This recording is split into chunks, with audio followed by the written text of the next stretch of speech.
The state of Florida is gone for the Democrat Party, and that's a big problem for them.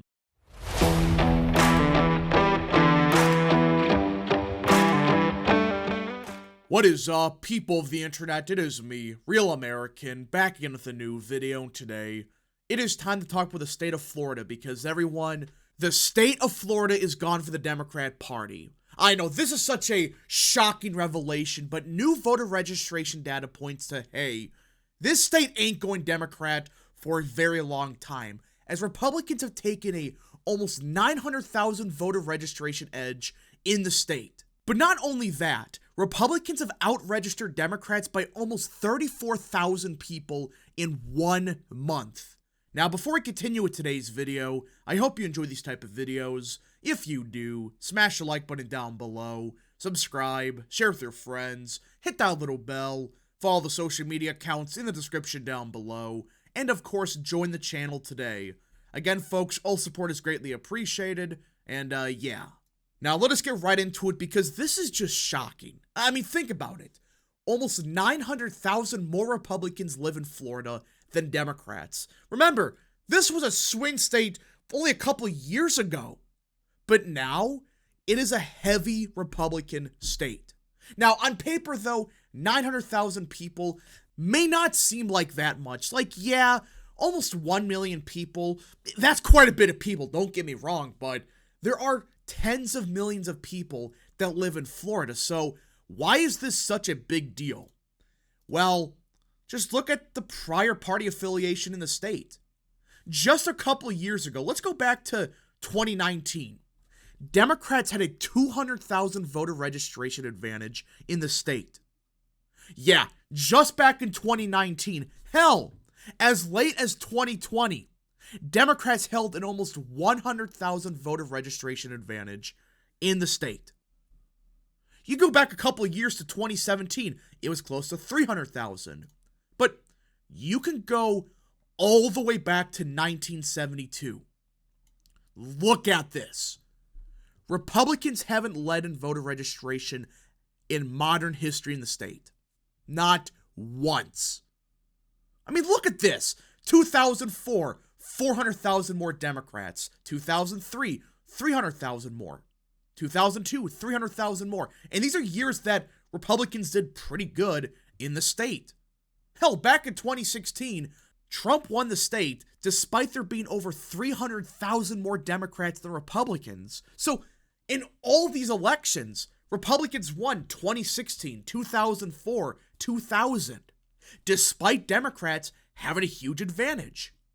Well, now the tables have turned. And this isn't just, oh, it was a one-year fluke, because like I said, last month, there were over 33,000 more Republicans than Democrats that were added to the voter rolls. So that's a sign that even the new voters of this year, they're overwhelmingly Republican. Now, why is this? Obviously, there's a bunch of people from blue states like New York, California, Illinois, hell, even some swing states like Wisconsin, Michigan, Pennsylvania, that are fleeing those states and moving to Florida. And they're super Republican. That's a fact, but that's not just the entire story. There are a bunch of former Democrats that are now Republicans. I mean, look at the number here. 4.3 million Democrats. Just a couple years ago, back in 2020, there were 5.3 million Democrats. It's gone down by over 1 million. While Republicans have stayed roughly the same. Hell, in 2022, there were 100,000 more Republicans here than back in 2020. While Democrats went down 400,000. So these are not just people moving in from New York, California, Illinois. These are people that have lived in Florida for many years, especially in Miami-Dade, in a place like Palm Beach, Broward. Obviously, that's where the big swings came from. There are a lot of Democrats that are becoming Republicans, or if not Republicans, they're just becoming no party affiliation or minor parties. That's not just, oh, a fluke. That's a sign that people have given up on the Democrat Party in the state of Florida. But why is this that big of a deal? Like, all right, who cares if, Republicans have this big of a voter advantage? So what? Well, for one, you're talking about a 1.2 million voter swing in just a couple years. I mean, that's a significant deal. I mean, that's not just, a few people here and there, just leaving the party. This is almost 1 million people that have left the Democratic Party in just 4 years. That's a sign that the people have given up on the Florida Democratic Party. But again, so what?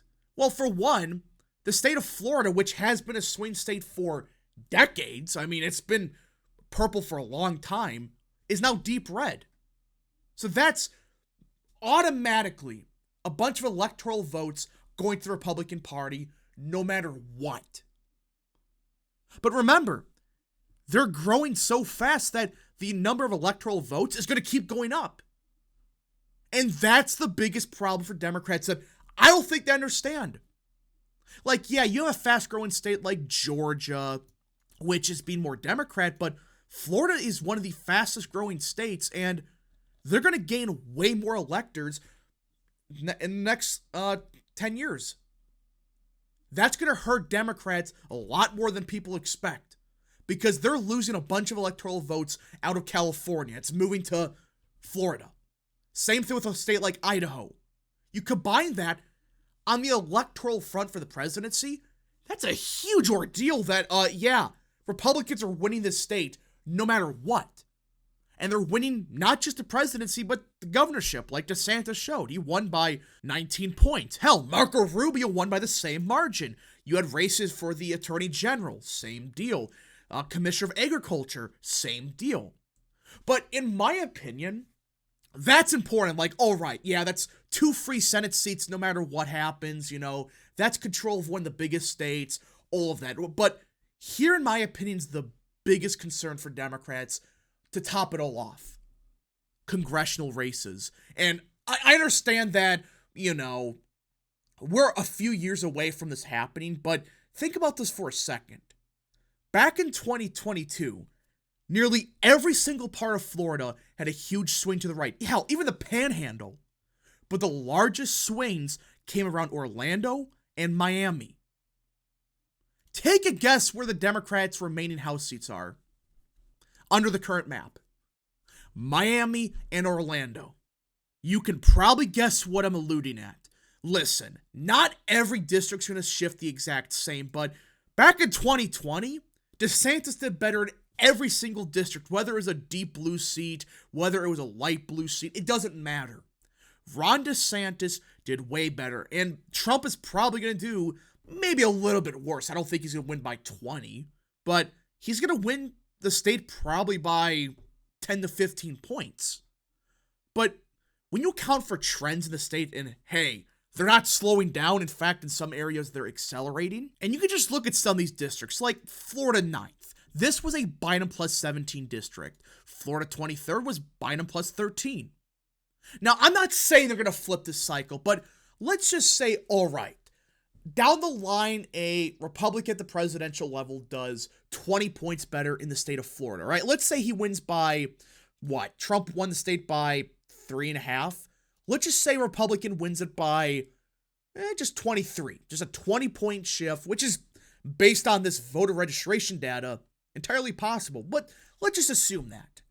Well, that would mean if we assume every district swings the exact same, which I'm not saying it will happen, but Florida 9th, let's just say flips. Same thing with Florida 23rd. Same thing with Florida 14th. Same thing with the 22nd and the 25th.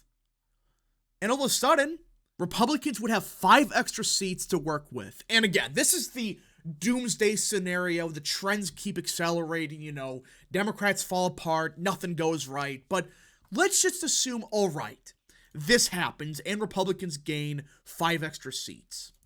Well, under the current congressional map, Democrats would gain, obviously, the new Alabama seat, the new Louisiana seat, and let's just say they win Duarte's seat, And let's just say they win New York's 4th, they win Brandon Williams District. Well, even then, they would still have a 7-seat majority, the Republican Party. And that's not including what's going to happen in North Carolina. Like, Republicans are going to gain 3 House seats for sure. So we can just keep going. Democrats somehow gain, Valadeo seat. They win Mike Garcia's seat. They win DeRaymer's seat. Even in that scenario, they win a bunch of these House seats that, it could happen. I'm not saying it will or won't, but let's just assume it does. Republicans still have a majority of, 221 to 214.